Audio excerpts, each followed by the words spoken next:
같이 우리 마음 자유케 하던 그 나사렛에서 한 목수의 이야기. 오늘 하나님께서 주시는 말씀은 마가복음 4장 1절로 12절까지 말씀입니다. 한 절씩 교독하겠습니다. 예수께서 다시 바닷가에서 가르치시니 큰 무리가 모여들거늘 예수께서 바다에 떠있는 배에 올라 앉으시고 온 무리는 바닷가 육지에 있더라. 예수께서 여러 가지를 비유로 가르치시니 그 가르치시는 중에 그들에게 이르시되 들으라. 씨를 뿌리는 자가 뿌리러 나가서 뿌릴새 더러는 길가에 떨어짐에 새들이 와서 먹어버렸고 더러는 흙이 얕은 돌밭에 떨어짐에 흙이 깊지 아니하므로 곧 싹이 나오나 해가 돋은 후에 타서 뿌리가 없으므로 말랐고 더러는 가시 떨게 떨어짐에 가시가 자라 기운을 막음으로 결실하지 못하였고 더러는 좋은 땅에 떨어짐에 자라 무성하여 결실하였으니 30배나 60배나 100배가 되었느니라 하시고 또 이르시되 들을 귀 있는 자는 들으라 하시니라. 예수께서 홀로 계실 때에 함께 한 사람들이 12 제자와 더불어 그 비유들에 대하여 물으니 11절 같이 읽습니다. 이르시되 하나님 나라의 비밀을 너희에게는 주었으나 외인에게는 모든 것을 비유로 하나니. 11절 같이 읽습니다. 이는 그들로 보기는 보아도 알지 못하며 듣기는 들어도 깨닫지 못하게 하려 돌이켜 죄사함을 얻지 못하게 하려 함이라 하시고. 아멘. 오늘 마가복음 4장 1절로 12절을 본문으로 말씀을 듣는 태도에 대해서 함께 말씀을 나누겠습니다. 오늘 본문은 우리에게 매우 익숙한 씨 뿌리는 자의 비유입니다.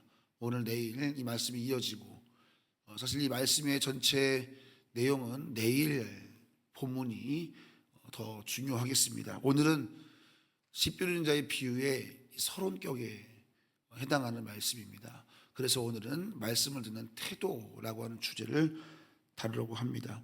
씨는 동일하게 뿌려지는데 땅의 상태에 따라서 결과가 전혀 다르다는 이 부분을 주목하게 됩니다.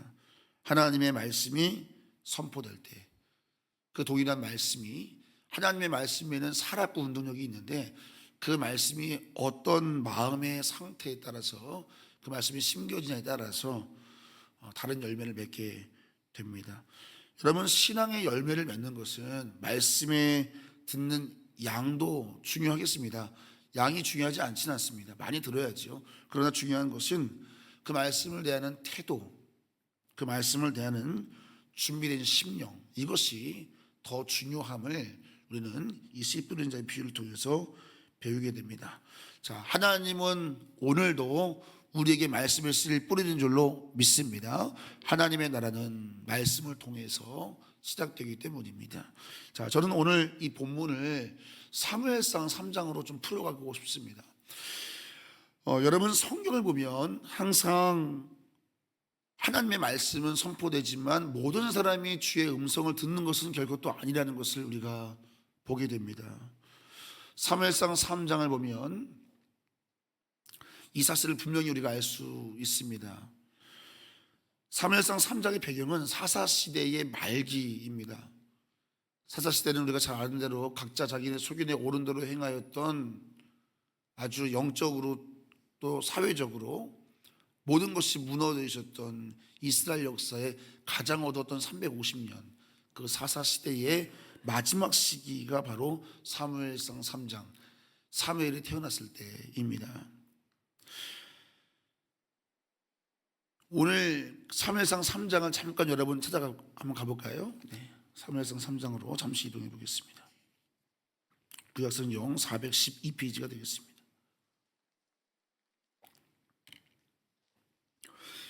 자, 이 사무엘상 3장을 보면은 말씀이 아주 분명하게 우리에게 말씀을 듣는 태도의 중요성을 아주 선명하게 말씀하고 있는 본문이 되겠습니다.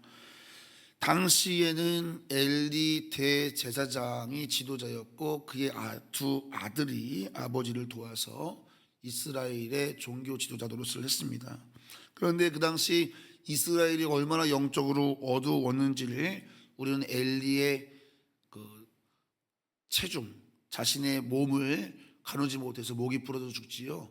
그런 모습, 또는 성전에서 섬기는 여인들과 동침하는 그의 두 아들의 모습을 보면서 당시 이스라엘의 종교 지도자들의 타락이 어디까지 갔고 또 이스라엘 백성들의 영적인 상태가 어땠음을 가늠해 보게 됩니다. 자, 그때 사무엘이 태어나고 사무엘은 어머니의 젖을 뗀 후에 엘리 대제사장과 함께 성전에서 살게 됩니다. 자, 여러분 3장 2절 3절을 한번 보시지요. 자, 1절 먼저 읽겠습니다. 시작. 이 사무엘이 엘리 앞에서 여호와를 섬길 때에 여호와의 말씀이 희귀하여 이상이 흔히 보이지 않았더라. 2절입니다. 엘리의 눈이 점점 어두워져 가서 잘 보지 못하는 그때에 그가 자기 처소에 누웠고 하나님의 등불은 아직 꺼지지 아니하였으며 사무엘은 하나님의 궤에 있는 여호와의 전 안에 누웠더라. 자, 성경은 엘리와 사무엘을 비교하며 주목하고 있는 것을 볼 수 있죠. 엘리는 어디에 누워 있다고 2절에 말씀하고 있죠. 그가 자기의 처소에 누워 있었다 이렇게 말씀하고 있습니다. 이어지는 3절에서 사무엘은 여호와의 전, 곧 하나님의 궤가 있는 전에 누워 있다라고 하는 것을 우리에게 보고하고 있습니다. 자, 여러분, 엘리가 누구입니까? 엘리는 이스라엘의 대제사장입니다. 하나님의 음성을 가장 먼저 들어야 할 자입니다. 하나님의 말씀을 맡은 자입니다. 백성을 말씀으로 지도해야 될 지도자입니다. 그런데 성경은 그 엘리를 자기 처소에 누운 사람이다 이렇게 묘사하고 있습니다. 자기 처소에 누워 있다. 여러분, 자기 처소라고 하는 것은 익숙한 자리, 그리고 편안한 자리를 의미한다고 볼 수 있겠습니다. 말씀을 기다리는 자리가 아니라 자신이 편안하게 머무르기에 좋은 자리, 그것이 자기 처소입니다. 하나님의 백성을 말씀으로 이끌어야 될 지도자가 사명의 자리가 아니라 편안한 자리에 누워 있는 것을 우리에게 말씀하고 있고, 그래서 2절은 그의 영적 상태를 뭐라고 말합니까? 엘리의 눈이 점점 어두워져 가서 잘 보지 못했다. 이것은 육적인 눈을 의미하기도 하지만 영적인 감각도 내포하고 있는 내용인 것입니다. 여러분, 말씀을 듣지 못하면 영적으로 어두워지게 되어 있습니다. 우리 모두 하나님의 말씀을 듣게 되기를 예수님의 이름으로 축원합니다. 자, 반면에 사무엘은 어떻습니까?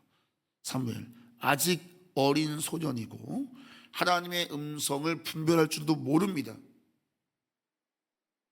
그런데 성경은 사무엘이 3절에 보니까 어디 누워 있습니까? 여호와의 전 안에 누워 있다. 이것은 하나님의 법궤가 있는 곳입니다. 여호와의 전 안에 누워 있습니다. 그런데 놀랍게도 사무엘을 말하면서 그 앞에 뭐라고 되어 있죠? 3절에 있습니다. 시작. 하나님의 등불은 아직 꺼지지 아니하였으며 사무엘은 하나님의 궤에 있는 여호와의 전 안에 누웠더라. 여호와의 말씀을 듣는 자가 하나님의 등불인 줄로 믿습니다. 시대가 어두워도 말씀을 들을 수만 있다면 여호와의 등불은 꺼지지 않은 줄로 믿습니다. 저는 이번 수련회를 통해서도, 이번 아이들 캠프를 통해서도 많이 느낍니다. 그렇구나, 말씀을 깨달으면 잠자는 아이들의 눈빛이 살아나고, 할렐루야, 영적으로 눌려있던 아이들이 일어나서 춤을 추고 뛰며 하나님을 예비하는 것을 보게 되면 과연 하나님의 등불은 말씀을 듣는 자에게인 줄 믿습니다. 이 은혜가 여러분의 가정에, 여러분의 자녀에, 우리 좋은 교회 자녀들에게 임하기를 예수님의 이름으로 축원합니다. 자, 여러분, 사무엘은 하나님의 궤가 있는 여호와의 전 안에 누워 있었다. 이 표현은 단순한 위치를 말하려고 하는 것이 아니고 영적인 태도를 보여주는 겁니다. 사무엘은 하나님의 말씀을 기다렸습니다. 어린아이지만 하나님의 말씀을 듣고 싶었습니다. 자, 결국 하나님이 누구를 부르시는가? 자, 4절 보시기 바랍니다. 4절 읽습니다. 시작. 여호와께서 사무엘을 부르시는지라 그가 대답하되 내가 여기 있나이다. 여러분, 하나님께서 여러분의 이름 불러주시기를 축원합니다. 자, 하나님이 누굴 부르세요? 여호와의 전 궤가 있는 곳에 누워서 하나님 말씀을 기다리는 사무엘을 부르십니다. 사무엘은 여호와의 음성을 처음 듣습니다. 그래서 몇 번이고 하나님의 음성을 엘리의 음성으로 착각하지 않습니까? 저를 부르셨습니까? 부르셨습니까? 몇 번이고 여호와의 음성을 엘리의 음성으로 착각을 합니다. 처음 듣는 아이입니다. 그런데 반면에 엘리는 여호와의 음성을 경험한 자입니다. 그가 사무엘에게 말하지 않습니까? 또 한 번 너를 부르시거든 주여 말씀하옵소서 그렇게 대답해. 자신의 과거를 아는 겁니다. 경험이 있는 겁니다. 여러분, 그러나 하나님이 누구를 부르시는가를 보십시오. 익숙한 자가 아니라 기다리는 자를 부르십니다. 따라해 보겠습니다. 익숙한 자가 아니라 기다리는 자를 부르신다. 네, 여러분, 말씀에 익숙해지는 것은요 때론 함정이 될 수 있어요. 엘리는 그 음성을 들었던 자예요. 그런데 오늘 본문에서 여호와의 등불은 말씀을 기다리는 사무엘에게 임하는 것을 볼 수가 있습니다. 여러분, 사무엘이 이 음성을 듣기 시작했을 때 사무엘의 인생에 그리고 이스라엘 역사에 반전과 부흥이 일어나게 되는 것을 사무엘은 계속해서 우리에게 보고합니다. 우리 어차피 찾아봤으니까 3장 19절로 20절 보시기 바랍니다. 3장 19절로 20절. 하나님의 말씀을 들은 자의 인생은 이렇게 되거든요. 자, 19절 말씀, 20절 말씀 읽습니다. 시작. 사무엘이 자라매 여호와께서 그와 함께 계셔서 그의 말이 하나도 땅에 떨어지지 않게 하시니 다네서부터 브엘세바까지의 온 이스라엘이 사무엘은 여호와의 선지자로 세우심을 입은 줄을 알았더라. 아멘. 사무엘이 여호와의 음성을 들었습니다. 여호와가 그와 함께 하시니까 그의 말이 하나도 땅에 떨어지지 아니한다. 무슨 말입니까? 하나님의 음성을 듣는 인생은 하나님께 주시는 권위가 있는 줄로 믿습니다. 어마어마한 은혜입니다, 여러분. 그 말이 땅에 떨어지지 아니하고 온 이스라엘이 과연 사무엘이 하나님이 세운 자라는 것을 다 알 수밖에 없었다라고 말씀하고 있습니다. 심지어 여러분 7장 5절도 보시기 바랍니다.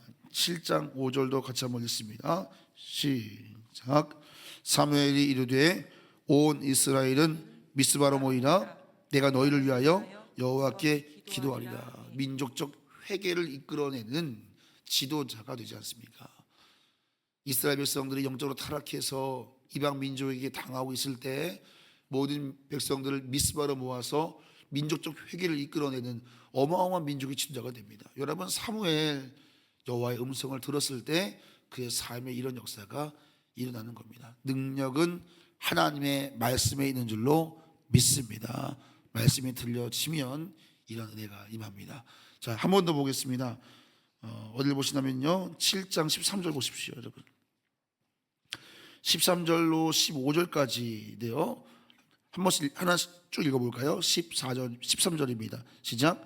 이에 블레셋 사람들이 굴복하여 다시는 이스라엘 지역 안에 들어오지 못하였으며 여호와의 손이 사무엘이 사는 날 동안에 블레셋을 자, 사무엘이 사는 동안에 블레셋이 들어오지 못하는 거예요. 하나님의 사람이 있으면 어둠의 영이 이기지 못하는 줄로 믿습니다.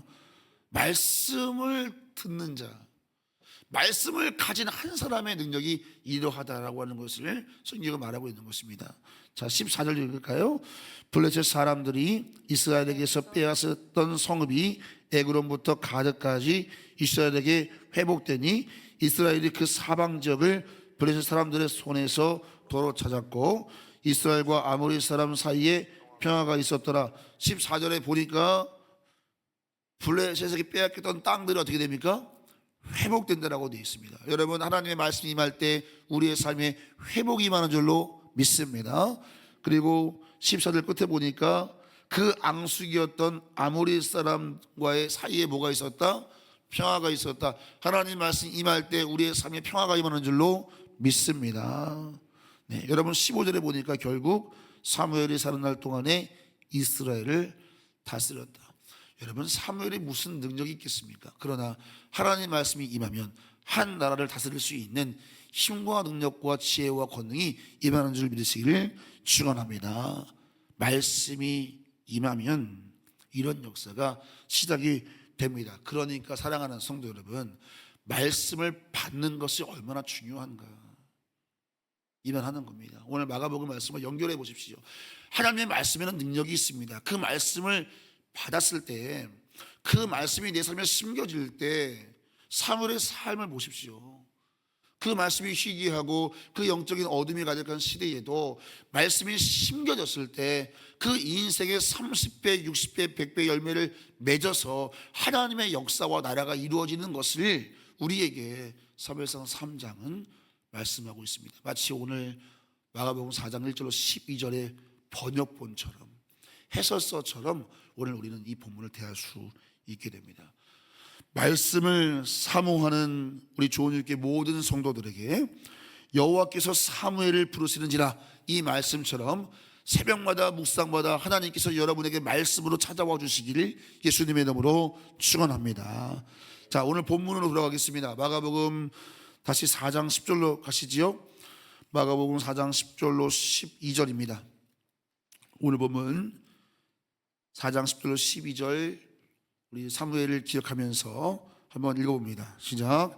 예수께서 홀로 계실 때 함께한 사람들이 12제자와 더불어 그 비유들에 대하여 물으니 이르시되, 하나님 나라의 비밀을 너희에게는 주었으나 외인에게는 모든 것을 비유로 하나니 이는 그들이 보기는 보아도 알지 못하며 듣기는 들어도 깨닫지 못하게 하여 돌이켜 죄사함을 얻지 못하게 하려 함이라 하시고, 예수님께서 비유를 말씀하셨습니다. 그런데 10절에 보니까 예수께서 홀로 계실 때 함께한 사람들이 12제자와 더불어서 그 비유를 다시 묻습니다.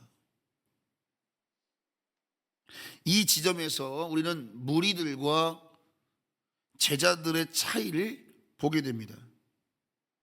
예수님이 비유를 마치자 그 말씀을 가슴에 품고 다시 찾아와 그 말씀을 묻는 제자들, 그리고 그 말씀이 선포돼도 그냥 그런 이야기구나 하고 이해되지 않았던 그 떠나버리는 무리들.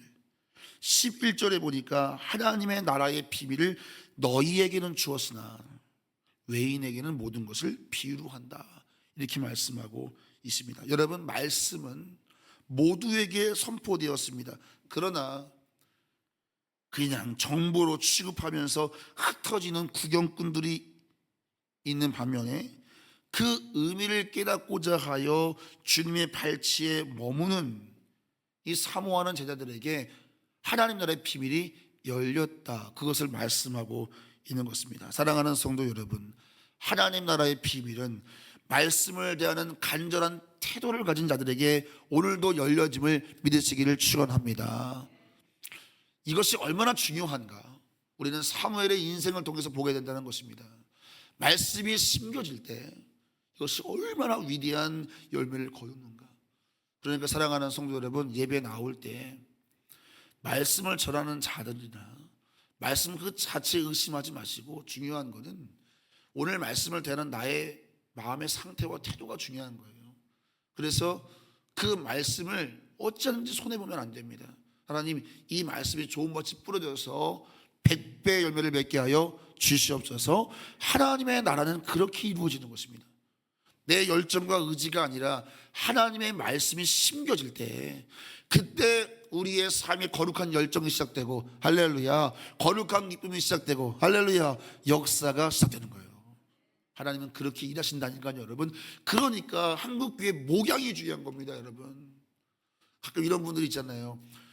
저도 선배들에게 이런 얘기 많이 들었어요. 설교를 아무리 잘해도 성도와 관계가 흐트러지면 그 말씀이 결코 성도들에게 은혜가 안 된다. 여러분, 근데 우리 모두가 그 말이 뭔지를 이해하지 않습니까? 관계가 그만큼 중요한 겁니다. 한국교회 목양이 안 된다라고 하는 것은 하나님 나라의 씨가 심기지 않는 뜻입니다, 여러분.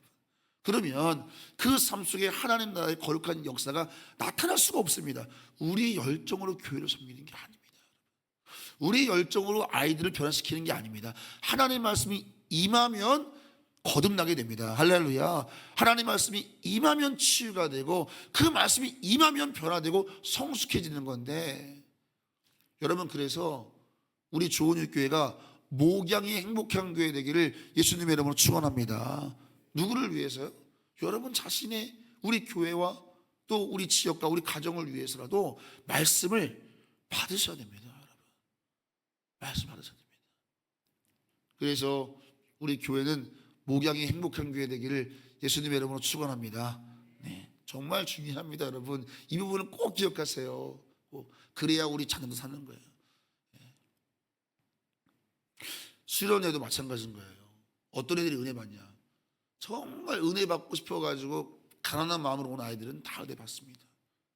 근데 마음이 가난하지 않은 상태로 온 아이들은 쉽지가 않아요. 그래서 그 마음을 가난하게 만들기 위해서 죄에 대해서 설교를 강하게 할 수밖에 없는 거예요. 죄와 직면하면서 하나님 앞에 나의 가난함을 알아야 그때 은혜를 받을 준비가 되거든요. 이 준비가 안 되면 아무리 씨를 뿌려도 심겨지지가 않는 거예요. 여러분, 내가 요즘 내 삶 속에 하나님의 거룩한 역사가 나타나지 않는다면 잘 보세요. 말씀을 받는 나의 마음의 태도를, 거기에 하나님의 역사가 있다는 걸 오늘 본문이 말씀하고 있고, 사무엘처럼 말씀 받을 때 변화가 있다는 걸 말씀하고 있는 거예요. 여러분, 어저께 영화 보시면서 뭐가 제일 기억 남으세요? 정말 저는 너무 많은 감동을 받았어요. 특히 어제 마지막에 땅 총소리 날 때 주체할 수 없겠더라고요. 울음이 정말 너무 오랜만에 막 꺼이꺼이 울었어요. 제가 방전사한테 나 마무리 못하니까 그냥 주차권 주고 성도님들 보내야겠다 했는데 겨우 좀 이렇게 추스려서 기도를 했는데, 사람마다 다 은혜 받는 장면이 다르죠. 근데 저는 어디서 은혜 받았냐면 그 장면이에요. 박시우 맞나요? 그분이 그 남자 주인공 둘이 딱 마주 보고서는 너도 보이지, 이 장면이요. 너무 그 가슴에 완전 좀 팍 박혀버렸어요. 너도 보이지. 여러분 보이세요? 하나님 말씀이 간절한 자에게 보이는 거예요. 말씀은 언제든지 우리에게 선포돼요. 그러나 이 간절한 심령이 없으면 보이지 않아요. 다 아는 말씀이고 또 저 이야기 한 해로 흘러가지만 우리 심령에 가난함이 있을 때 그렇게 알던 말씀이, 아니 그 암송하던 말씀이 가슴으로 들려질 때, 레마로 들려질 때, 그때 하나님의 나라가 시작되는 줄로 믿습니다. 여러분의 삶에 하나님의 나라가 임하기를 예수님의 이름으로 축원합니다. 하나님 나라의 비밀, 이런 말씀하는 겁니다. 말씀 마치겠습니다. 여러분, 익숙함이 함정이 될 수 있다. 늘 낯설게, 늘 설레임이 있을 때 하나님 나라 비밀이 열리는 거예요. 하나님은 오늘도 말씀을 기다리는 자에게 말씀해 주세요. 여호와께서 사무엘을 부르시는지라. 이 말씀이 오늘 이 시대 살아가는 우리 사랑하는 조은익기 모든 성도 여러분들에게 임하게 되기를 예수 그리스도 이름으로 축원합니다. 축원합니다. 기도하겠습니다. 여러분, 이 시간 말씀을 붙잡고 함께 기도했으면 좋겠어요. 화면에 기도 제목을 올려놨습니다. 오늘 말씀을 기도 제목으로 요약해 봤는데요, 화면을 띄워주시면 감사하겠습니다. 같이 한번 읽어보겠습니다. 늘 들어왔던 말씀이라며 익숙함이라는 자리에 누워 영적으로 잠들어 있었던 엘리와 같은 모습을 용서하소서. 이 시간 우리를 말씀에 익숙함에서 깨워 주시옵소서. 비유의 껍데기만 보고 흩어지는 무리가 아니라 주의 궤 곁에 머물며 그 뜻을 물었던 예수님의 제자들처럼 하나님의 나라 비밀을 깨닫게 하소서. 사무엘처럼 하나님 말씀을 기다리며 여호와의 음성을 듣고 존귀하게 쓰임받는 인생이 되게 하옵소서. 주여, 지금 내게 말씀하여 주옵소서. 우리 다 함께 주여 일창하시고 기도하겠습니다. 주여, 존귀하신 아버지 하나님, 사무엘을 부르신 것처럼 오늘 이 새벽에도 우리를 찾아오셔서 우리에게 주의 음성 들려주시기를 원합니다. 주의 음성 듣기를 원합니다. 하나님 말씀, 익숙한 말씀이 아니라 오늘 내게 주시는 주의 음성으로 들을 때 그 말씀으로부터 하나님의 나라의 역사가 시작되는 줄로 믿사오니 주님, 우리의 삶 속에 하나님 나라의 비밀이 열리게 하여 주시옵소서. 묶였던 자가 풀어지며 답답했던 영혼들이 풀어 자유케 되는 것은 우리의 열정과 우리의 격려와 우리의 위로가 아니라 단 한 절의 말씀, 단 한 단어 하나님 말씀이 임할 때, 그 말씀이 임할 때 역사가 나타나는 줄로 믿사오니 주님, 우리에게 말씀하여 주옵소서. 오늘 새벽에도 사무엘처럼 그 여호와의 궤가 있는 전에 누워서 주의 음성을 기다렸던 사무엘처럼 우리의 심령이 여호와의 음성을 간절히 사모하게 하여 주시옵소서. 주의 음성을 듣기만 하면 질병도 치유되고 가난도 회복되고 문제도 해결받을진데 주님, 주의 음성을 듣게 하여 주시옵소서. 우리도 보기를 원합니다. 늘 익숙했던 그 말씀이 우리의 영으로 보여지게 하여 주시옵소서. 감사하며 예수님의 이름으로 축복하며 기도하옵나이다. 아멘.